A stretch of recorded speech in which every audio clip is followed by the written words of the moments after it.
Hello everybody, I'm Skip Elsheimer. Welcome to the AV Geeks Lunchtime Streaming Show, where we watch old 16mm films and talk about them. Yes. I don't know, just phased out there a little bit. Anyways, so in the course of working with films from other collections, I run across things and I'm like, you know what? I have some films related to that subject that I'd love to bring out. And that's what we've been doing these last couple of days. Yesterday was Mexico. Day before was the word angel.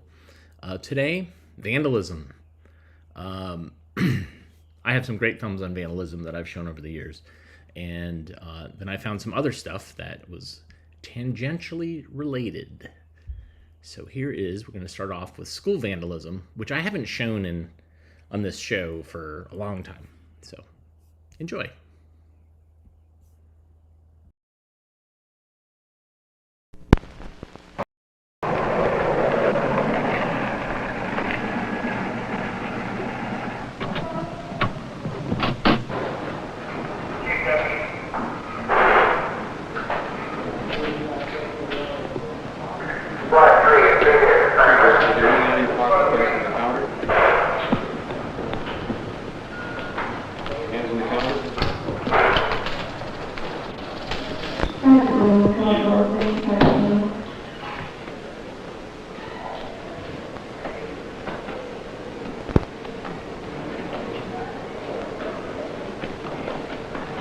Okay, boys, follow me.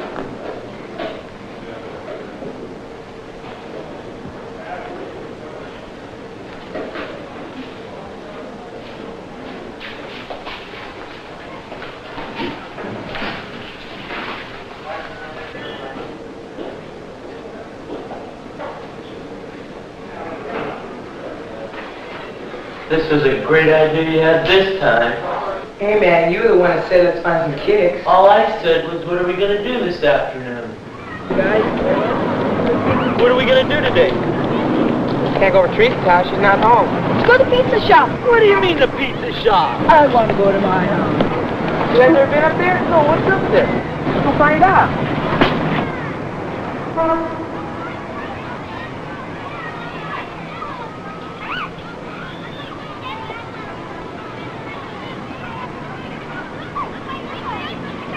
You guys, come on up!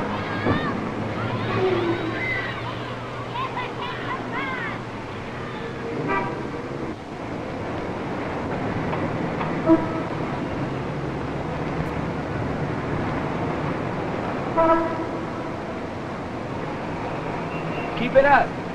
I'm proud of you. You're bigger and you'll be an elephant. You work on the street and you... Oh, I didn't say nothing. I'm sorry, I didn't say nothing. Look how far it is. Take one step and boom!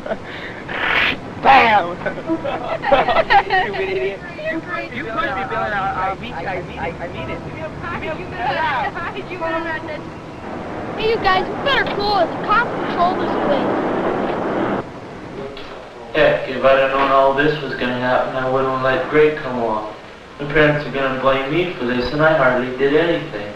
Come off it. You earned it all the way. You're the one that found the window. But every day you get a goofball like...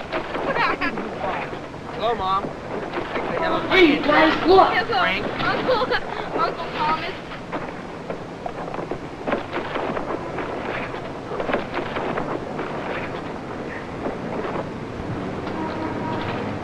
Man, it's the cafeteria. Oh, Mr. Johnson's slop shop.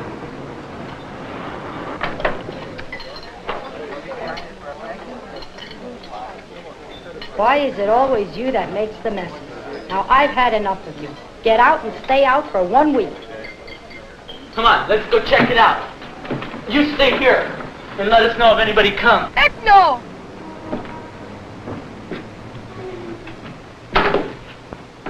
If you just stayed up on the roof to warn us. Hang on, man. We're the ones that really blew it.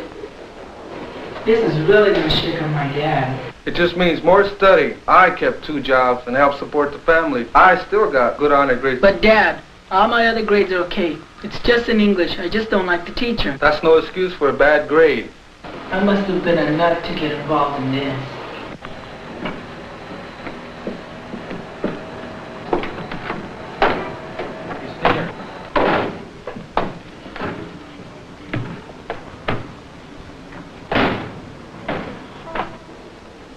Man, you think you got problems? I'm gonna be kicked off the team for this.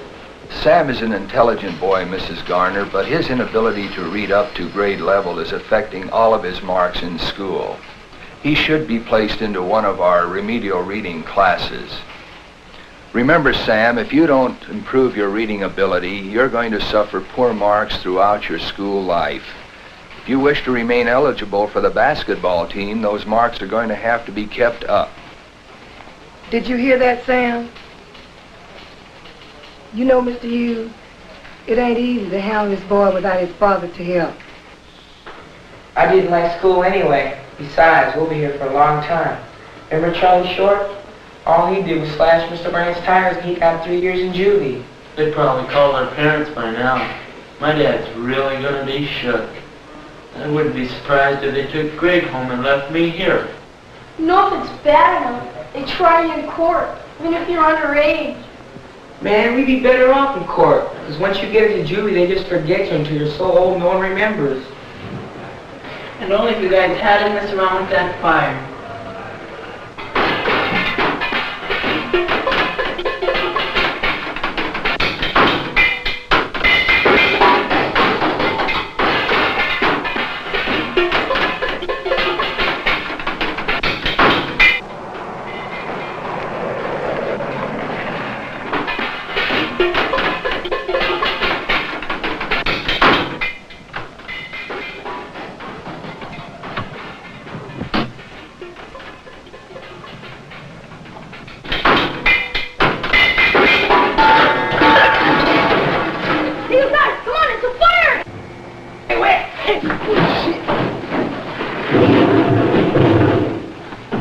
Come on, we gotta go out the door. Over by the wall. Put your hands on the wall, spread your legs. We didn't do anything.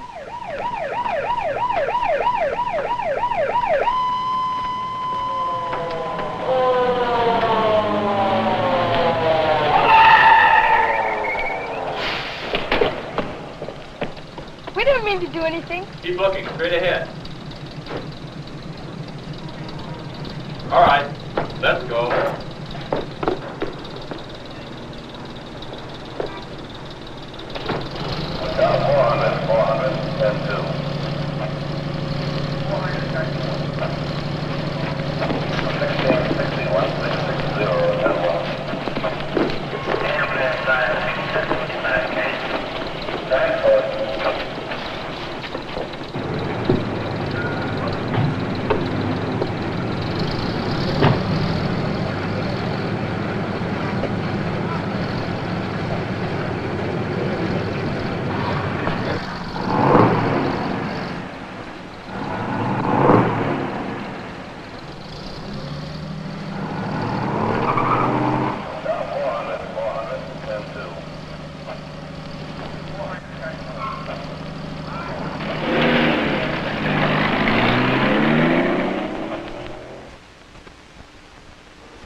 Okay, boys, come with me.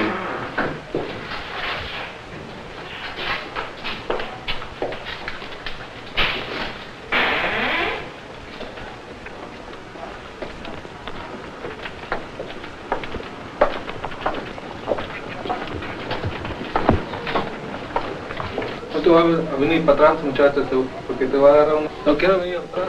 I'm sorry, Mom. You never listen to me. Now look what you've gotten yourself into.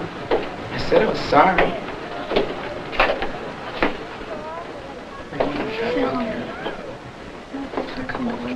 How could you do this? How could you get your little brother in this mess? He's old enough to know when he's doing something wrong. Mr. and Mrs. Gomez, would you take your son and go with Officer Merrill? Mrs. Garner, would you take your son and go with Sergeant Ramsey? And Mr. and Mrs. Bradley, will you bring your sons and come with me?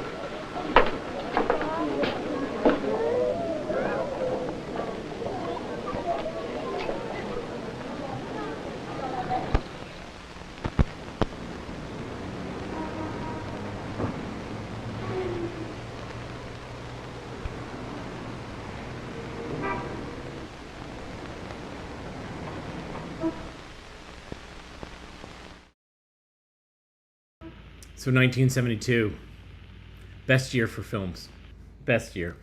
We've seen this again and again and again, and that one is really something. This one is something because it features puppets. Enjoy.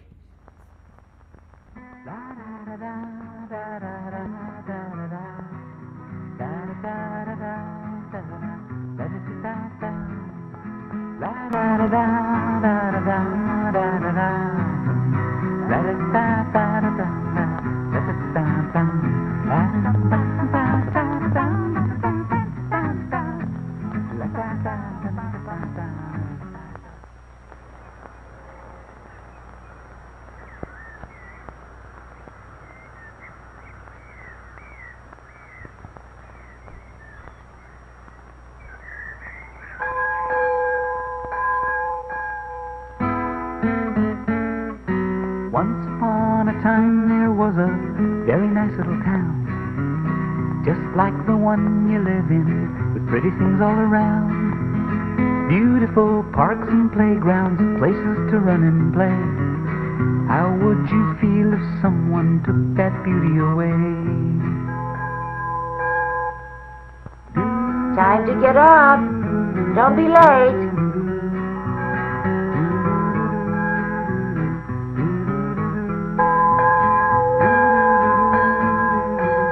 And like every town, there are all kinds of children, and most of them take care of their things. Do you?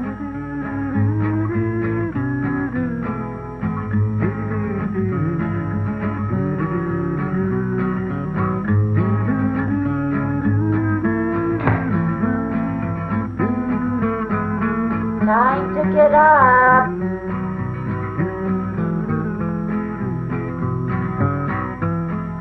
Sometimes we do things without thinking a tad. Is what I'm doing helping, or is it good or bad? Most kids are good kids, choosing right, not wrong. They can tell the difference between right and wrong.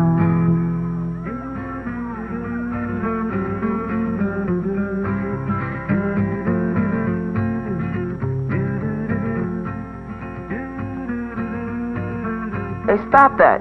You know you shouldn't be doing that. Stop that. It's not nice to mess up the walls.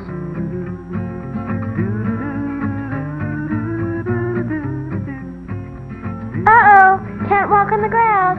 Okay, you're right.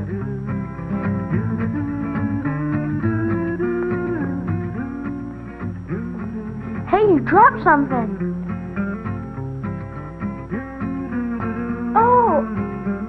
Oh, thank you. I'm glad I saw it. Thanks again. Bye. So long. And here's your grandmother's locket. For me? Yes, and I want you to have it. Okay. But you have to be careful not to lose it. Okay. Well, don't forget, it's very old and it can't be replaced. Oh, I'll never lose it. Now get along. Bye. Bye. Bye. Bye.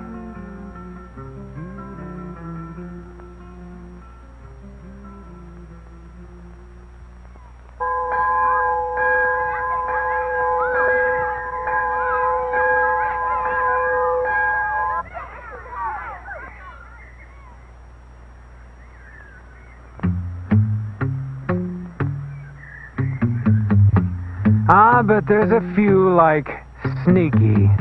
They don't like to do their share or play fair.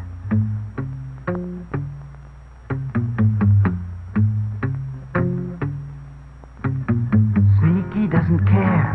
He won't even follow the rules. Sneaky doesn't care.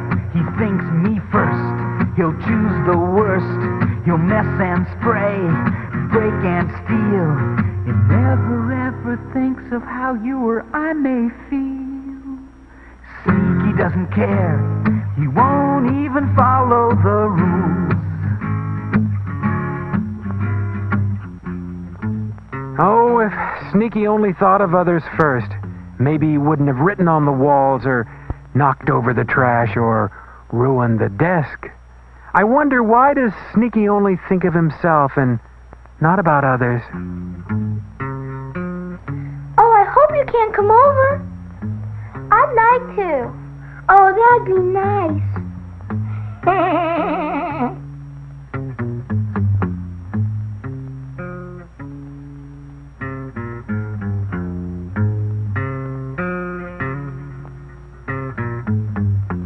that's my locket.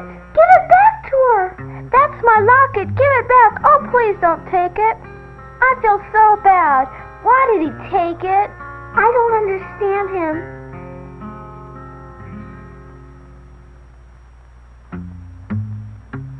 Oh, why do some children do what others tell them to do, even when they know it's wrong?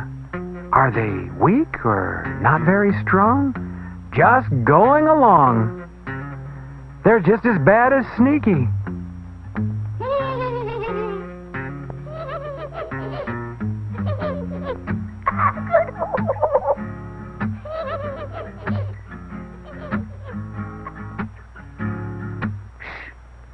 Quiet, quiet.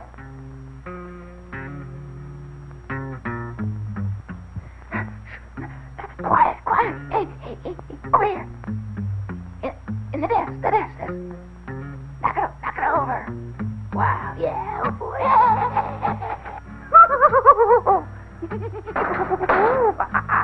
Do they do it because they're angry or just feeling mad? Or are they like a little baby who gets attention by getting other people in trouble and making them act bad?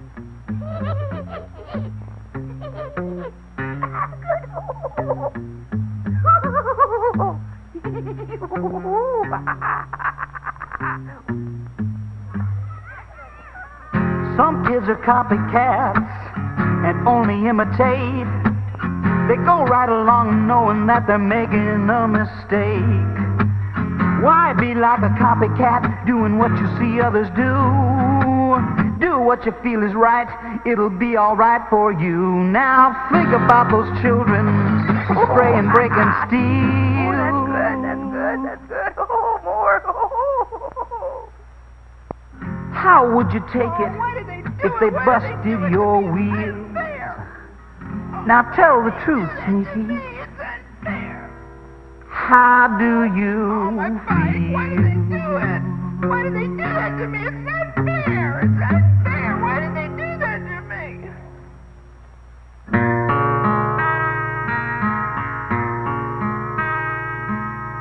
What can we do about those few, the ones that aren't being fair?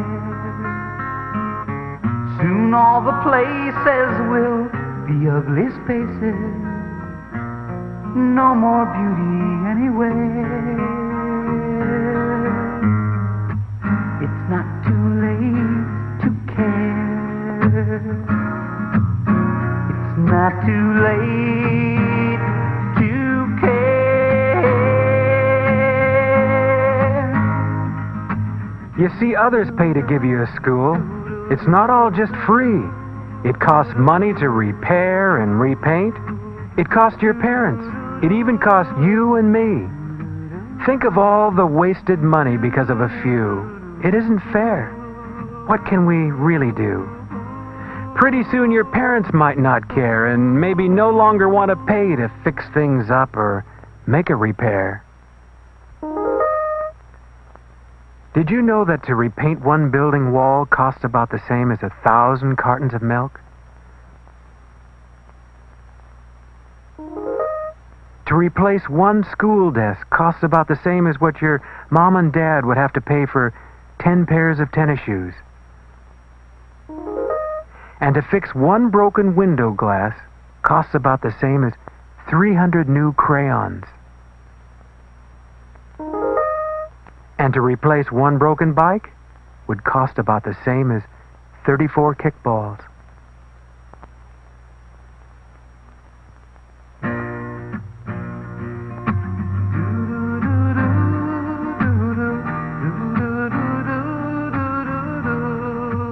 Have you ever tried to write on a desk that someone else has ruined?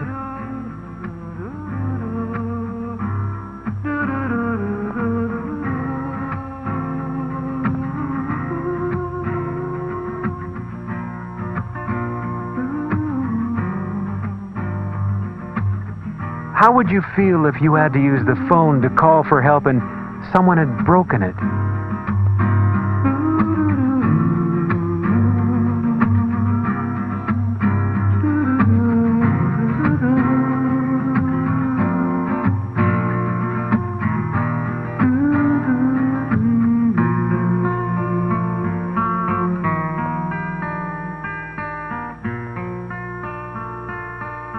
Have you ever wanted to play in a park and someone had messed it all up?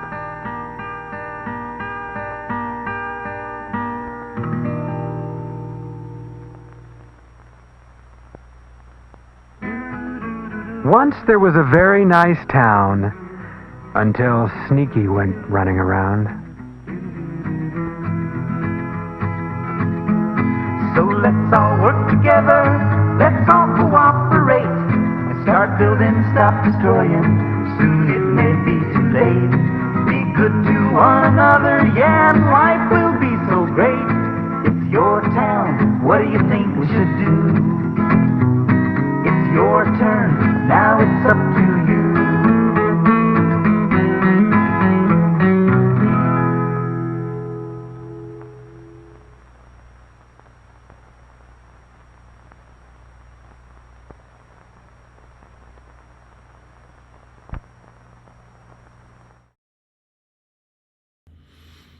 So that was Bob Baker's Marionettes, and the Bob Baker Marionette Theater still exists. And one day I hope to go there and ideally show films there featuring Bob Baker marionettes. So I would show this film.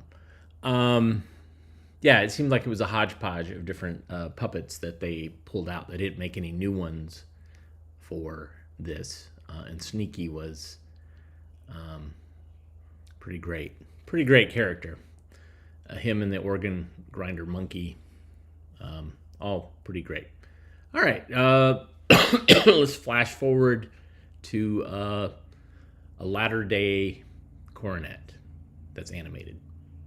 Taking responsibility. What's wrong with vandalism? Enjoy.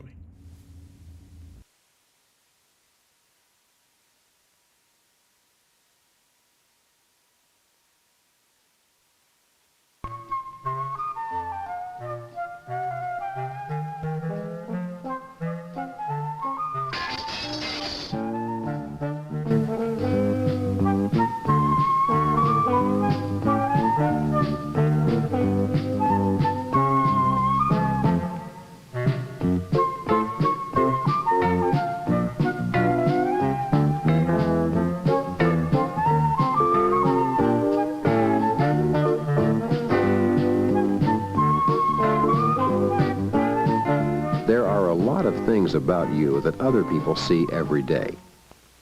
But deep inside you is something that other people don't always see, your feelings. A lot of the time you probably feel happy, but sometimes you might feel other ways.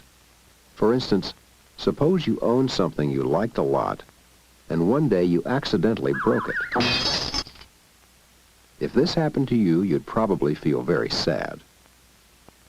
The more important the thing was to you, or the harder it was to replace, the worse you would probably feel. It might take you a long time before you started feeling happy again.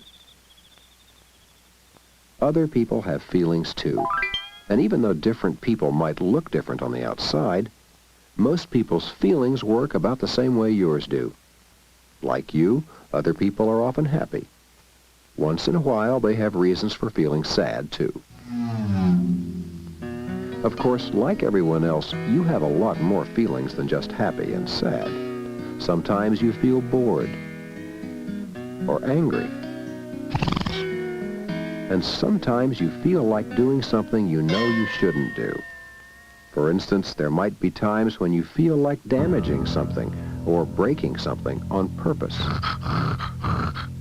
Everyone has feelings like this at one time or another, even adults.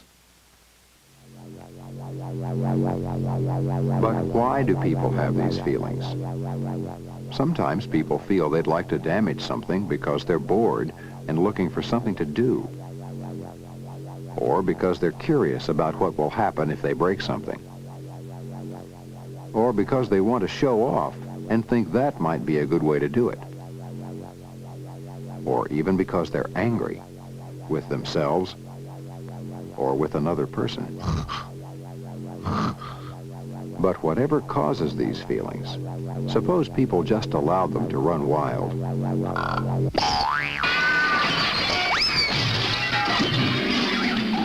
The world would be a noisy mess and everything would be broken. No one wants that. So people have to learn how to manage these feelings. But suppose you don't manage these feelings and you damage something on purpose. That's called vandalism. It isn't vandalism if you damage something by accident. And it isn't vandalism if you want to damage something but don't. It's only vandalism if you actually do it. Suppose one day you decided to break something just for fun, something that belonged to someone else. Suppose the thing didn't look very important to you. You might think, what would be the harm in breaking it? It takes some imagination to see the harm. One way to see it is to imagine how you might feel if someone broke something of yours.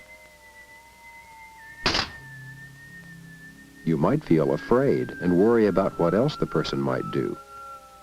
Or you might feel sad that anyone would do something like that. Or you might feel angry because you think you don't deserve to have your things broken.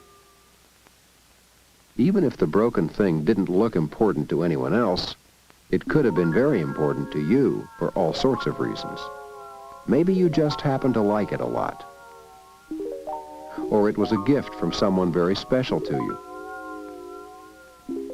Or you had some especially good times with it. Whatever your reasons for liking it, if someone broke it on purpose, you would probably feel terrible. So it's easy to see that if you broke something that belonged to someone else, the other person might feel just as terrible, and that that's where the harm would be. But that's not the only harm. Someone would have to clean up the mess, and that would take time. And suppose the owner wanted to replace what was broken. That would take time too, and cost money. And it's possible that there wouldn't be enough money to buy another one. Then what?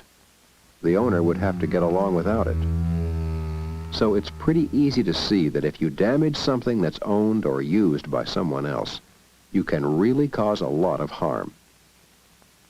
But what if you damage something that's used not just by one person, but by many people?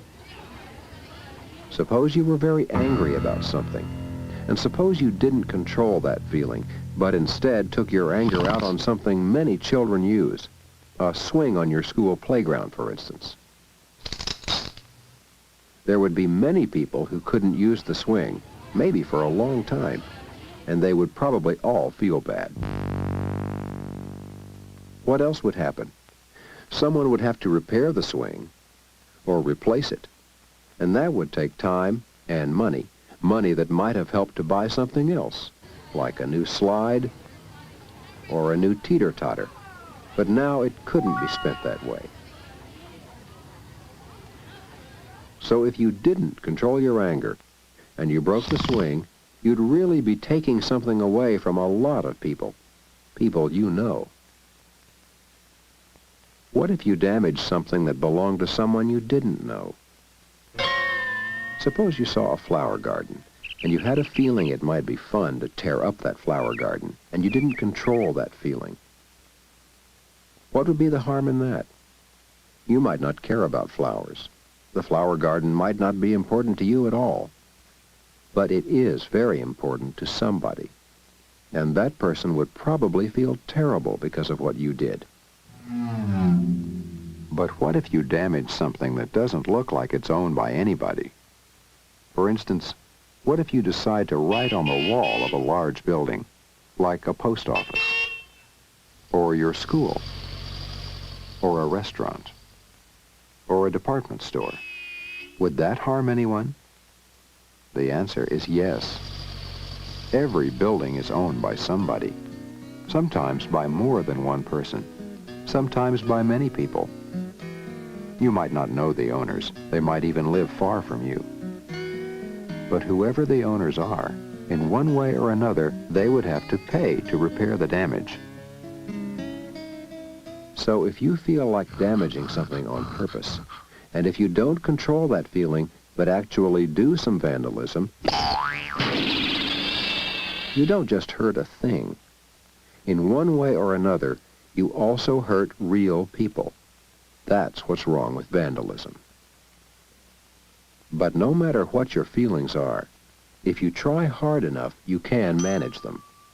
Sometimes that's not easy, and there might be one time when it's especially hard. Suppose you're with some friends, and they feel like doing something they shouldn't do, like breaking a window. But you don't want to break the window. You do feel that you want your friends to like you, so at a time like this, it might be very difficult to keep from going along with them. Once again, though, it helps to think about what might happen next. Suppose you do break the window. Then what? A broken window can be very dangerous.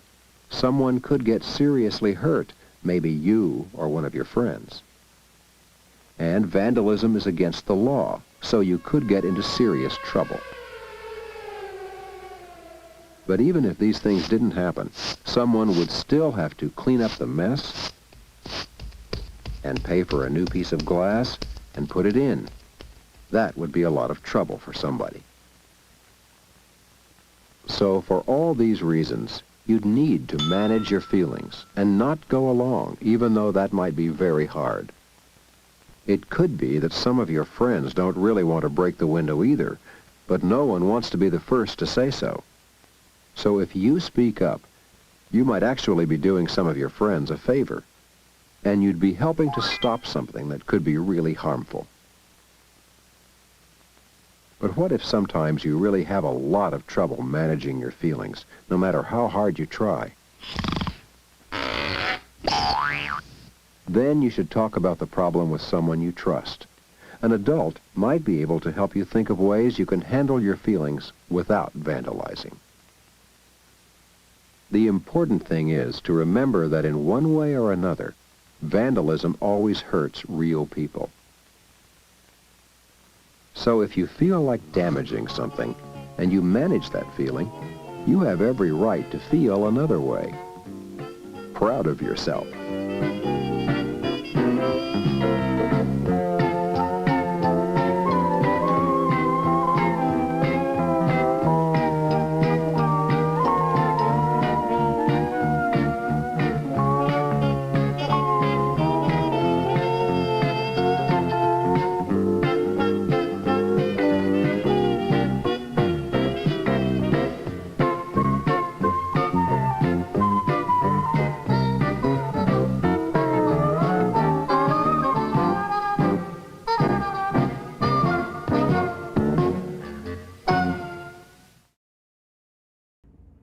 That suffers from that wow and flutter problem. Sorry about that. And this next film might have a little bit of that with the music as well.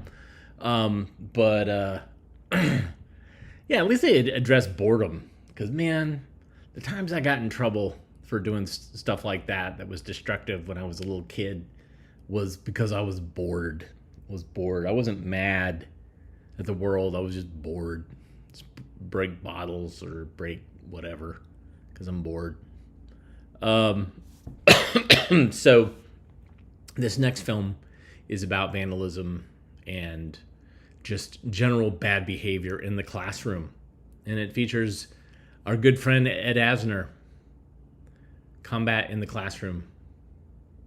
Enjoy. There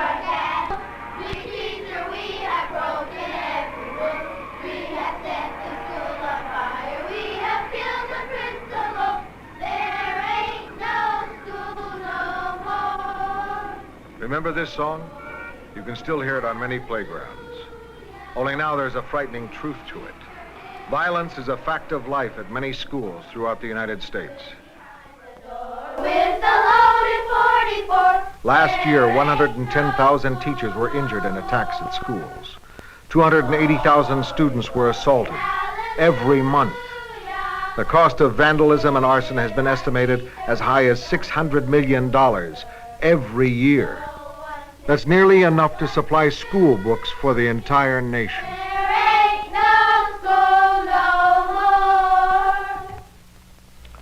I'm Ed Asner.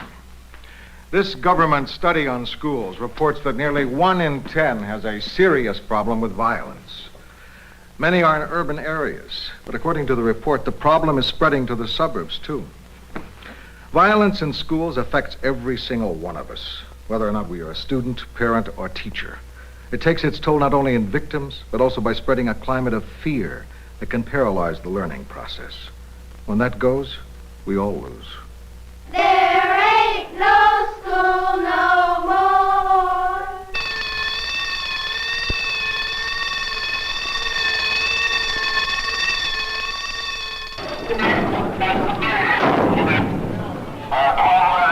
This is Wingate High School, Brooklyn, New York. Every hour, a force of security guards and teachers sweeps the halls to pick up trespassers, class cutters, and troublemakers. It is all part of the daily struggle to keep the school under control.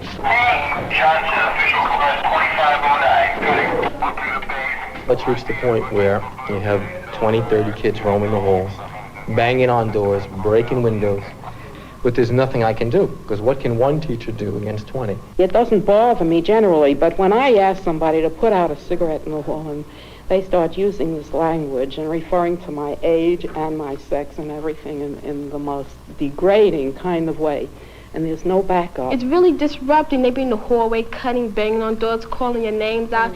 It really be disturbing the ones who are here to learn. Wingate's student body has for years been predominantly black. 2 years ago, it was considered a model school and was praised in the New York media.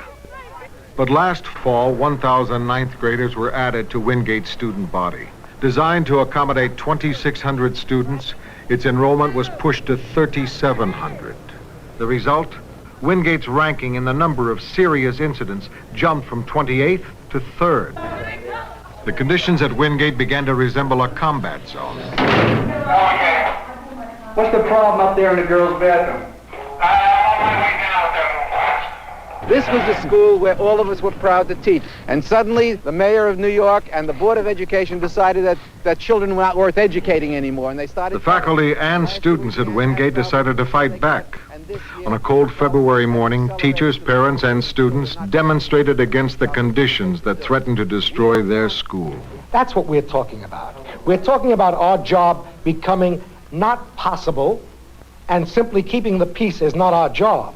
Our job is providing a tremendously necessary education. Now, let's stop kidding the public. Let's stop saying, are you getting your money's worth? No, you're not getting your money's worth, because for babysitters, we're overpaid. And for educators, we're not being given enough help to do the job. That's the case. As a result of the demonstration, more security guards were assigned to Wingate, and the school board froze the number of new admissions for the rest of the year. Peace returned to Wingate, but it is a fragile peace. More budget cuts loom in September, and again, the possibility of overcrowding. As one hopeful teacher told us, if the number of students remains stable, we'll make it. All over America, young people are going to school armed with knives, clubs, machetes, and guns. This is just a sampling of weapons confiscated at schools in Los Angeles. I've talked to a lot of kids. Oh, I brought my gun because I was afraid today. I bring knives. Why? I'm afraid. All you have to do is look at the number of people out there carrying big... They're scared. They're afraid to go to school.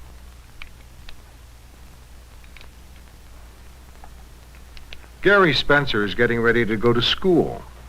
He is one of 300 Los Angeles security agents who are not fully dressed without handcuffs, a baton, and a loaded .38. Spencer goes to work each day at Reseda High School, a predominantly white school in the suburbs of Los Angeles. Quiet suburban Reseda High has a reputation as a safe school. But when the district-wide crime reports were released, it was ranked number 2 in reported crimes. These are the arrest reports for the criminal activity that has occurred at Reseda High School during the past 8 months. Here's an arrest report for burglary. This is for 211 robbery, possession of concealable firearms on campus, extortion. I don't know what other schools do. It's perhaps because we're a little too honest that we're number 2 in reported incidents. We report everything. Even, I facetiously say sometime, if a kid spits on the sidewalk, we report it. Threatening school officials, battery. Whether or not Reseda deserves to be number 2, the stack of arrest reports makes it clear that crime in the schools is quite at home in the suburbs. As far as we've been able to ascertain, the assailant entered this gate here, made his way across the campus, and simply walked down the hall looking for a point of opportunity and found it with a lady sitting in a room with an open door.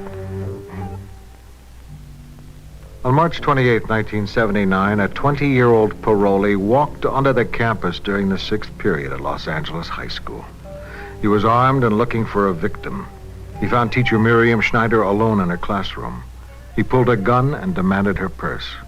He then asked me to take off my clothes, and I gave him all kinds of excuses why he didn't need me and why taking off my clothes would not help him. But he indicated that I should take them off.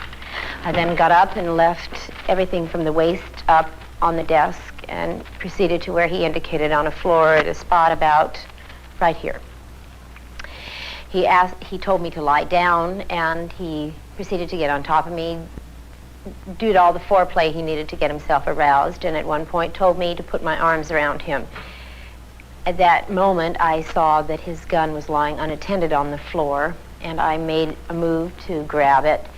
He, at the same moment, made a move to grab it, grabbed it by the handle, got up, stood about here, and took point-blank aim and shot me. The assailant's bullet struck Miriam in the abdomen, but luckily passed through her without striking any vital organs. She was taken to the hospital where she spent a month recuperating. I had nightmares about someone coming into my room in the hospital with nobody being around to see what happened. I can never picture a face, but I always saw someone coming in and finishing me off with a gun and going bang, bang, bang like in a gangster movie. Miriam has been transferred to a new school, but the effects of the attack have followed her.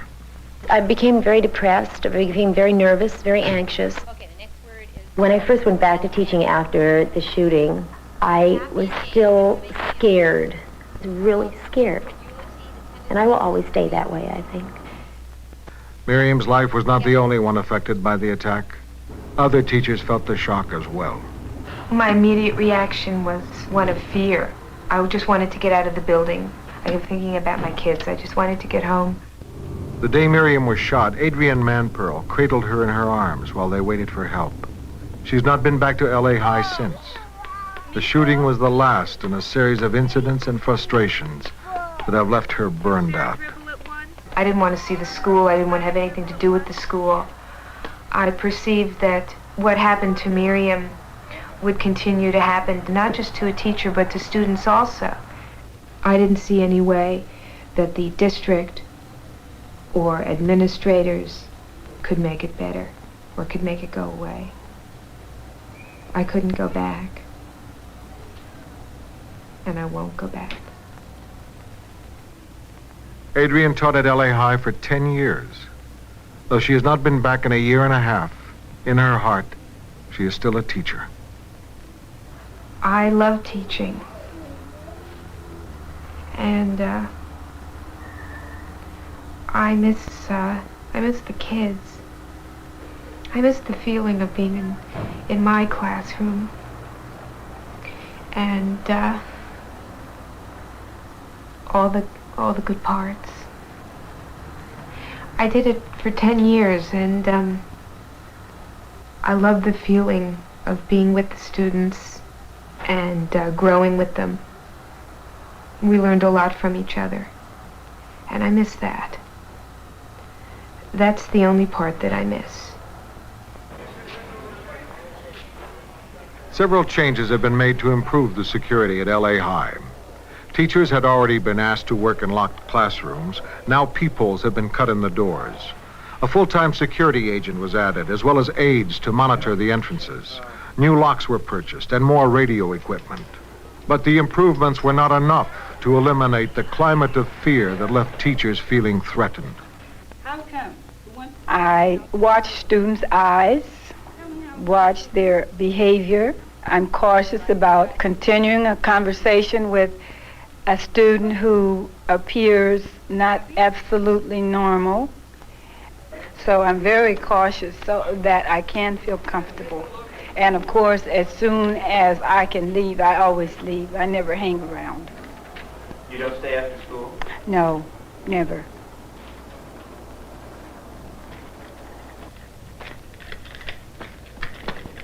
Bob Zampier has been expelled from school 11 times. He admits to maintaining a tough guy image. But he is now attending college and has some insights into why teachers get attacked. A lot of the times you get forced into it by your peers or by the teachers.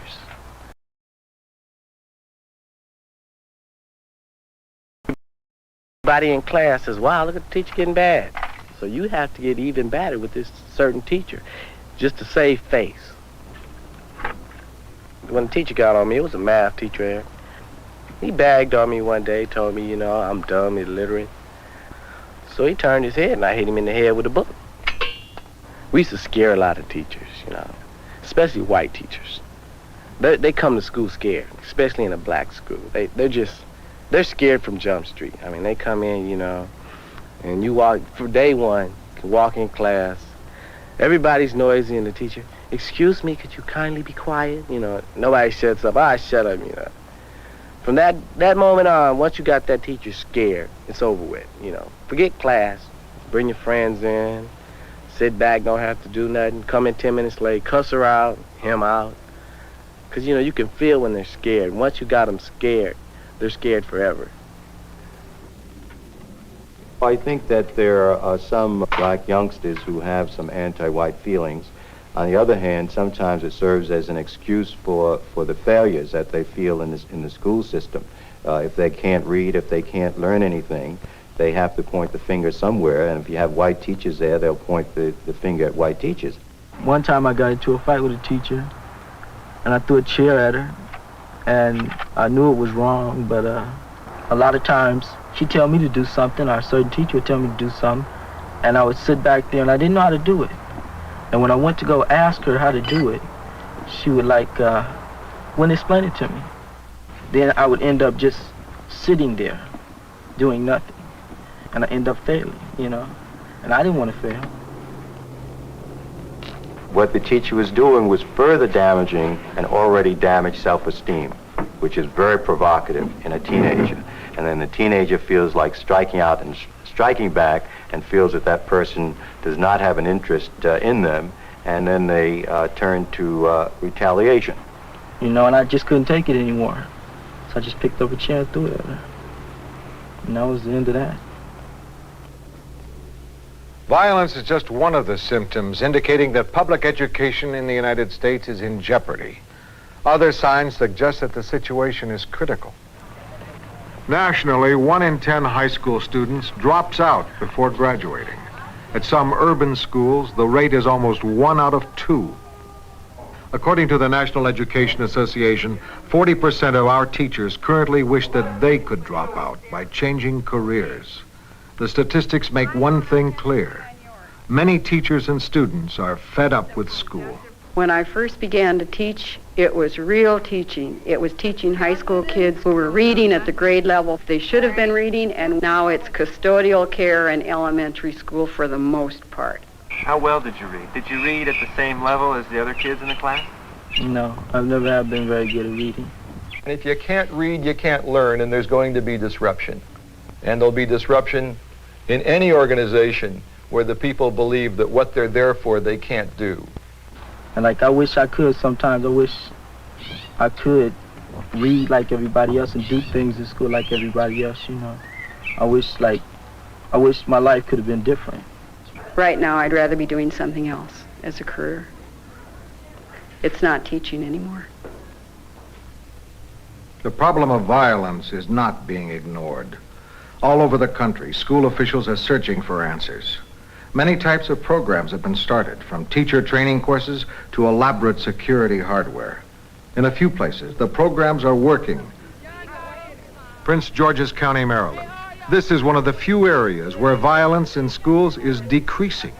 Last year, assaults in schools were reduced by 10%, and assaults on teachers dropped 25%.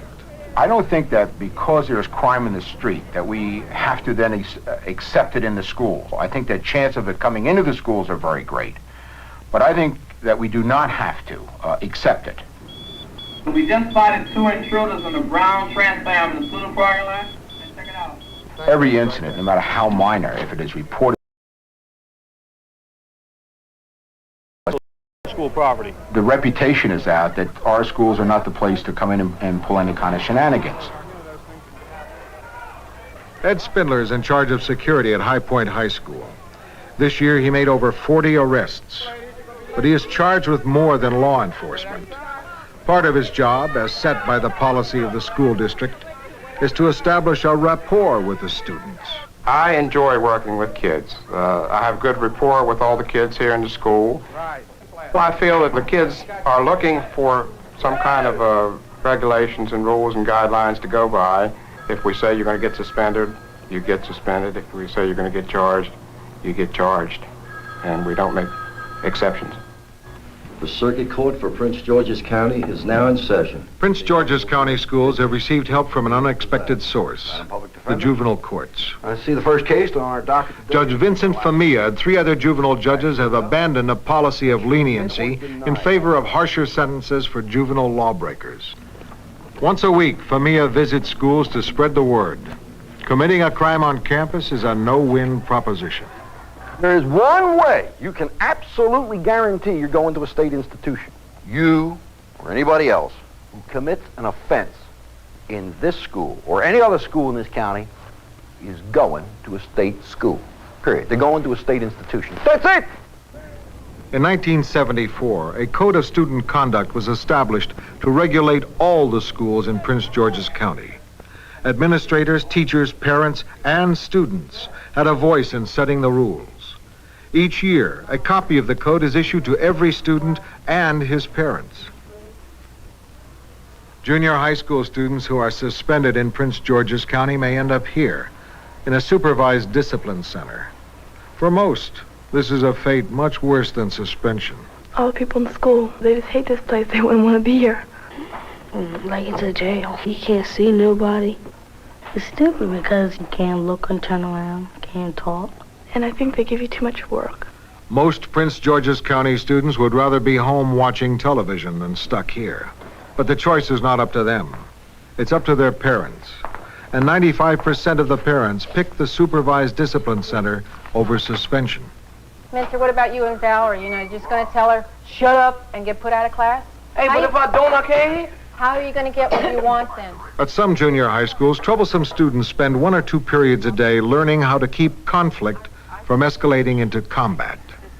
This is an activity room, and the goal here is to teach youngsters self-discipline and to show them how their behavior may provoke a teacher. Call me names running down the hallways too, and I get mad. You've got to find a way. The goal is to have one person, the activity room teacher, work intensively with one student, talking about acceptable and unacceptable behavior and how that student can cope in a regular classroom setting, still be himself, but how to cope and how to show behavior that is more acceptable in a classroom so that that student can be maintained there and flourish in a classroom setting. In an activity room, students learn how to avoid provoking a teacher. These teachers are learning how not to provoke students. Lined up and took them home to my parents that I'd get a good grade on this.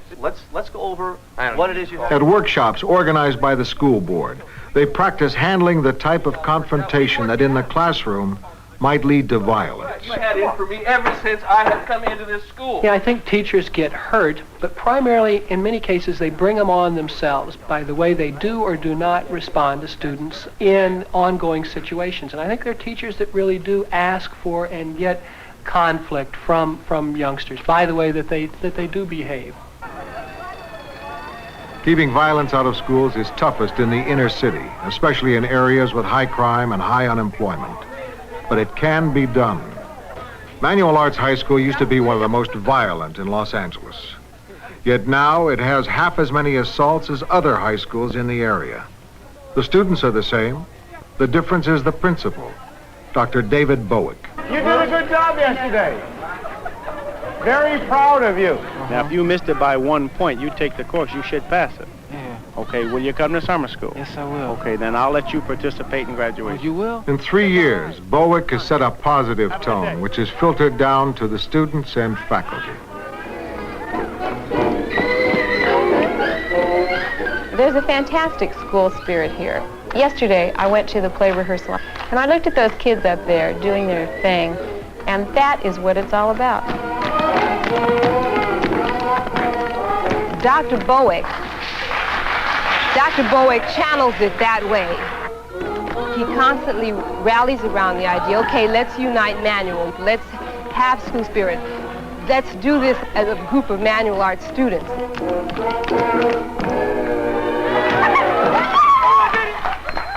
This is going to go here, see, and this is going to go here. Okay? All right? All right. Everybody see what's happening? I like to be on the campus. I like to be involved. I like to stick my head in classrooms to find out what's going on. How can I be of more assistance to teachers if that's needed? 35. I remember you. To be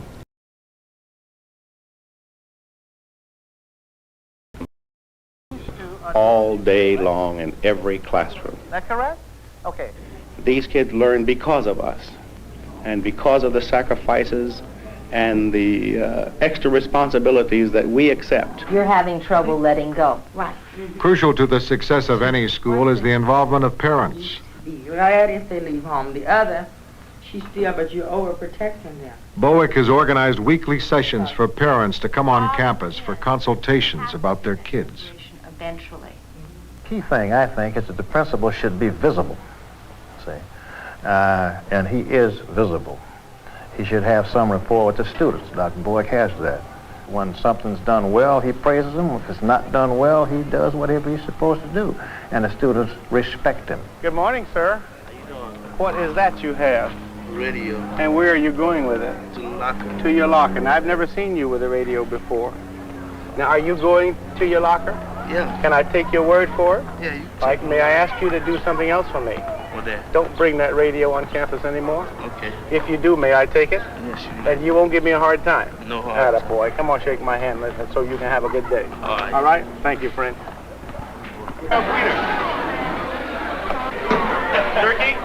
If we can say to kids, hey, the guy at the top likes you, it gives me a chance to relate to them. It gives them a chance to say, hey, I can trust this guy.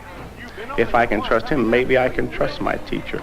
And it builds a feeling of solidarity among the staff and the students in terms of their relationships. Manual Arts is not a school without problems. It has yet to achieve major victories in the war against low reading levels and high truancy and dropout Morning, rates. Mr. Taylor. But the campus is calm, and it has a positive energy and spirit. The lesson of Manual Arts is that even the most battle-scarred school can be turned around if it has leadership that is firm, consistent, and caring.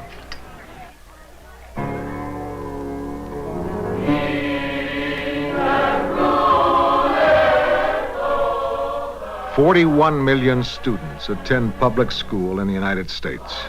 In our look at violence, we must be mindful that only a small percentage are involved in crime on campus. Even in the most war-torn school, we found many students and teachers working well Do you together. have anything else? To validate. Good, that's a good one. A belief, a common belief. It's good. I mean, I like this school. None of the people start trouble with anybody. I mean, they get along really good. It's a nice place to be. I like the school. These are the students you never hear about. The ones who go on to graduate, enter college, or get jobs, stay off welfare and out of prisons. They are the ones for whom our schools must be preserved and strengthened.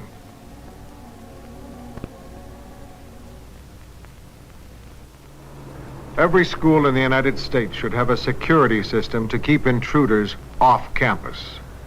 A system that works. Every school should have a code of conduct that is understood by all the students and their parents. Every school should have a principal who enforces the rules firmly, fairly, and consistently, while at the same time setting a positive tone.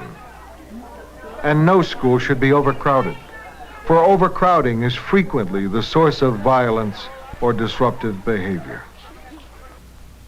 As society becomes more violent, schools become more violent. We heard that at nearly every school we visited. While it may be true, it doesn't mean we have to accept it.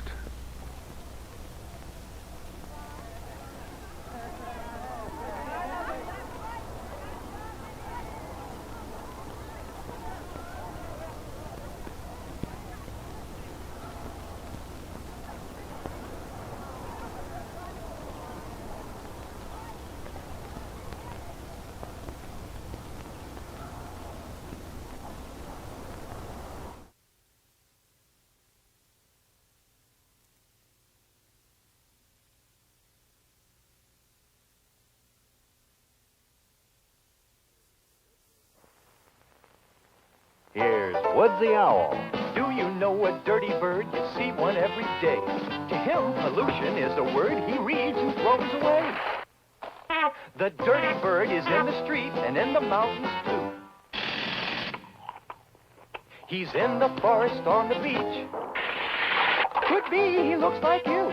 So look around and pass the word to everyone you know. And never be a dirty bird no matter where you go.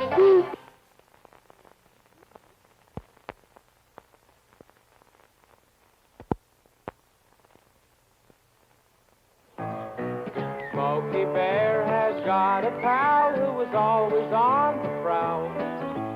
Woodsy is his name, you know, he's the anti-pollution owl. Give a hoot, don't pollute your get outdoor manners show.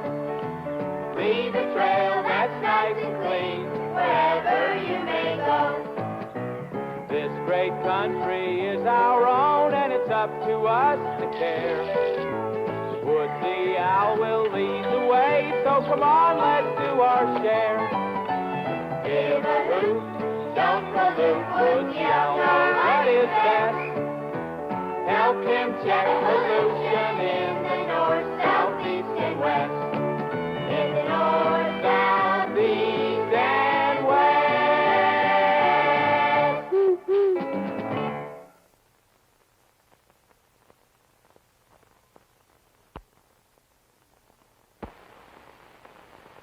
I'm Woodsy Owl, and I'm here to tell you about a dirty word, pollution. Help Woodsy spread the word. Never be a dirty bird. Hoo-hoo. Don't paint or write on buildings. That's pollution. Give a hoot, don't pollute. Never be a dirty bird. Hoo-hoo. Turn your radio down. That's noise pollution. In the city or in the woods, help keep America looking good.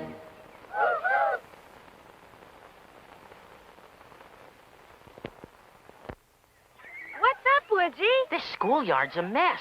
Look at that. Boom. And that. Yuck. Some people just don't know what trash cans are for. We'll stop littering, Woodsy. Great. Now, if you'd each pick up a litter bit. I will. No, relax. I thought first. Okay, let's vote. Thanks, kids. If everybody does their part, we'll keep America looking good. Give a hoot. Don't pollute. Hoo, hoo.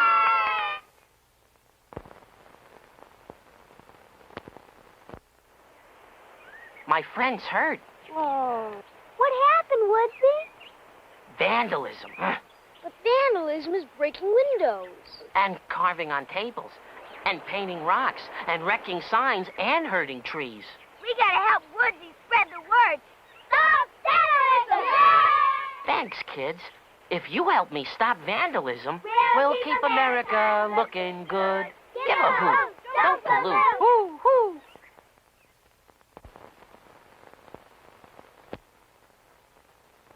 I'm Woodsy Owl. You know trees are America's most important natural resource. So when you plant a tree, you help our country grow. Because trees fight air pollution, noise pollution, and sight pollution. So give a hoot. Don't pollute. Plant a tree today. Help Woodsy spread the word. Tell your friends what you've heard. No matter where you go, you can plant a tree to grow. In the city or in the woods, trees keep America. Trees keep America. Trees keep America looking good. Because trees are like kids, they're America's future. Help Woodsy spread the word. Tell your friends what you've heard. In the city or in the woods, trees keep America. Trees keep America. Please keep America looking good. Hoot, hoot.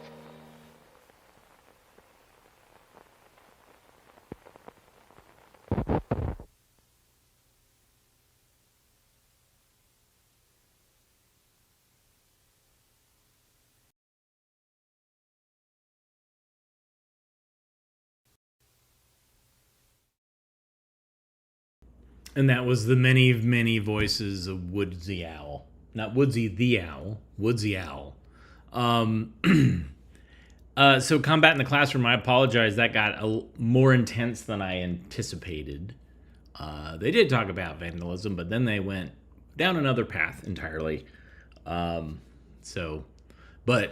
you know, there's a whole bunch of genre films about kids misbehaving in the classroom. Juvenile delinquent films, and so there's many to explore. I would recommend Class of 1984. That's a good one. And then Class of 1999. They both deal with similar topics, and one is purportedly a sequel of the other. Anyways, thanks so much for tuning in today. In spite of that, we saw lots of different people talking about vandalism in lots of different ways. And that's what I delight in here at AV Geeks. If you like what you saw, you can contribute via the Super Thanks button, which is what Jeremy did, and thank you for that. You can also go to ko-fi.com/avgeeks or patreon.com/avgeeks, or hit the thumbs up, hit the like, even if you've done it recently. Continue to do it to voice your support. Give a hoot and hit like. You know, okay, whatever. All right, thanks everybody. We will see you again tomorrow. Take care.